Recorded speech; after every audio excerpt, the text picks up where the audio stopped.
এসআইআরকে কেন্দ্র করে বাংলার রাজ্য রাজনীতি ক্রমশ উত্তপ্ত হচ্ছে। মঙ্গলবার এসআইআর ঘোষণার পর থেকেই বাংলায় শুরু এসআইআর এর দ্বিতীয় পর্যায়। মানে যারা এ রাজ্যের ভোটার নয়, অবৈধভাবে ভুয়ো ভোটার কার্ড বানিয়ে ভোটার লিস্টে নাম তুলে নিয়েছে, এসআইআর লাগু হবার পর তাদের নাম বাদ যাবে। আর তা নিয়েই ব্যাপক ডামাডোল চলছে। তারই মাঝে দেশ জুড়ে অবৈধ বাংলাদেশি এবং রোহিঙ্গাদের উচ্ছেদ করা নিয়ে অভিযান চলছে। সীমান্ত দিয়ে যাতে কোনো অনুপ্রবেশকারী ঢুকতে না পারে তার জন্য বাড়ানো হয়েছে নিরাপত্তা। ভুয়ো ভোটার কার্ড বানিয়ে এদেশের নাগরিক হবার পরিচয়পত্র বানিয়ে ফেলছে। এত নিরাপত্তার পরও কিছুতেই আটকানো যাচ্ছে না অনুপ্রবেশকারীদের। সীমান্ত পেরিয়ে আসা কোনো বৈধ কাগজপত্র ছাড়াই হাজার হাজার অবৈধ বাংলাদেশিরা বিনা পাসপোর্টেই বাংলায় ঢুকে পড়ছে। তারপরে তারা একে একে ধরে ফেক আইডি বানিয়ে এ রাজ্যে বিভিন্ন এলাকায় আত্মগোপন করে রয়েছে। আর যখনই গোপন সূত্র মারফত পুলিশের কানে খবর আসছে তখনই তারা পালাতে গিয়ে ধরা পড়ছে। সম্প্রতি দালালের হাত ধরে বাংলাদেশে যাবার আগেই বাংলাদেশি মহিলা সহ 5 জনকে আটক করল বিএসএফ। সীমান্তে পাচারের অভিযোগে এক দালালকে আটক করা হয়েছে। তা নিয়ে রহস্য দানা বেঁধেছে। তাহলে কি বিশেষ কোনো উদ্দেশ্যে তারা ভারতে এসেছিল? এই প্রশ্নটাই উঠতে শুরু করেছে।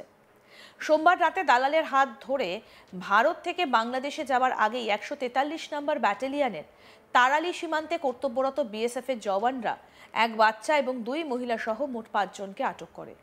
সেই সঙ্গে সীমান্তে পাচারের অভিযোগে এক দালালকে আটক করে জওয়ানরা। ধৃতদের মঙ্গলবার সকালে স্বরূপনগর থানার পুলিশের হাতে বিএসএফ জওয়ানরা বাংলাদেশিদের তুলে দেয়। আটকের পর দালালের ব্যবহৃত মোটর বাইকটা বাজেয়াপ্ত করা হয়েছে। এদিন দুপুর 1টা নাগাদ বসিরহাট মহকুমা আদালতে ধৃতদের তোলা হয়। পুলিশ সূত্রে জানা গিয়েছে ধৃতদের নাম ফিরোজা খাতুন, বাড়ি যশোর জেলায়, তালিম আহমেদ এবং সাবিনা খাতুন তাদের বাড়ি খুলনা জেলায়। অন্যদিকে যার হাত ধরে বাংলাদেশে যাবার চেষ্টা করছিল তার নাম রাজীব দালাল, তার বাড়ি স্বরূপনগরের গোবিন্দপুর এলাকায়। এই গোটা ঘটনার তদন্তে নেমেছে স্বরূপনগর থানার পুলিশ।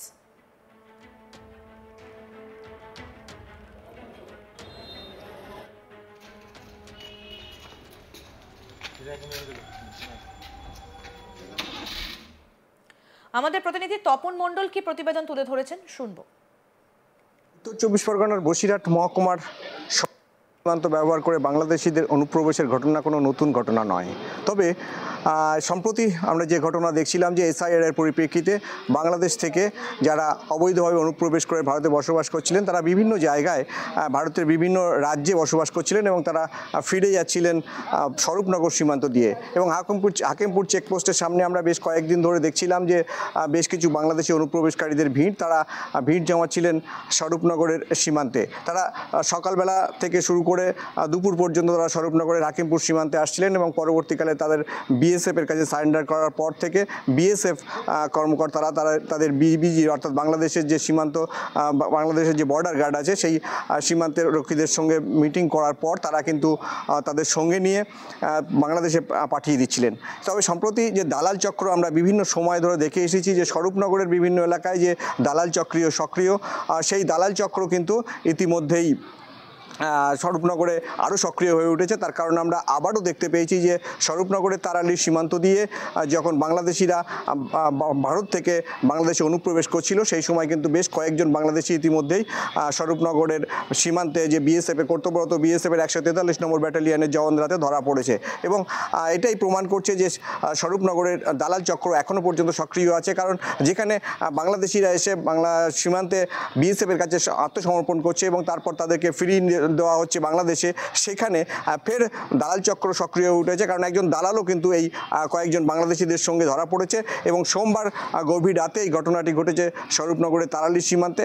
পরবর্তীতে আমরা দেখতে পেয়েছি যে এই সীমান্তে বিএসএফের কর্তব্যরত 143 নম্বর ব্যাটালিয়নের জওয়ানরা তাদের তরফ থেকে এই সীমান্তে অনুপ্রবেশকারীদের নিয়ে আসা হয় স্বরূপনগর থানায় এবং স্বরূপনগর থানার পুলিশের তরফ থেকে বসিরহাট মহকুমা আদালতে পাঠানো হলে বিচারকের তরফ থেকে এই বাংলাদেশি এবং সঙ্গে যে দালাল অর্থাৎ যিনি মানুষ পাচার করেন স্বরূপনগর সীমান্তে সেই দালাল সহ বাংলাদেশিদের 14 দিনের জেল হেফাজতের নির্দেশ দেওয়া হয়েছে। এসআইআরকে কেন্দ্র করে বাংলার রাজ্য রাজনীতি ক্রমশ উত্তপ্ত হচ্ছে। মঙ্গলবার এসআইআর ঘোষণার পর থেকেই বাংলায় শুরু এসআইআর এর দ্বিতীয় পর্যায়। মানে যারা এ রাজ্যের ভোটার নয়, অবৈধভাবে ভুয়ো ভোটার কার্ড বানিয়ে ভোটার লিস্টে নাম তুলে নিয়েছে, এসআইআর লাগু হবার পর তাদের নাম বাদ যাবে। আর তা নিয়েই ব্যাপক ডামাডোল চলছে। তারই মাঝে দেশ জুড়ে অবৈধ বাংলাদেশি এবং রোহিঙ্গাদের উচ্ছেদ করা নিয়ে অভিযান চলছে। আরও আপডেট পেতে দেখতে থাকুন আজ তাক বাংলা, সাবস্ক্রাইব করুন, নোটিফিকেশন পেতে বেল বাটন অপশন প্রেস করুন।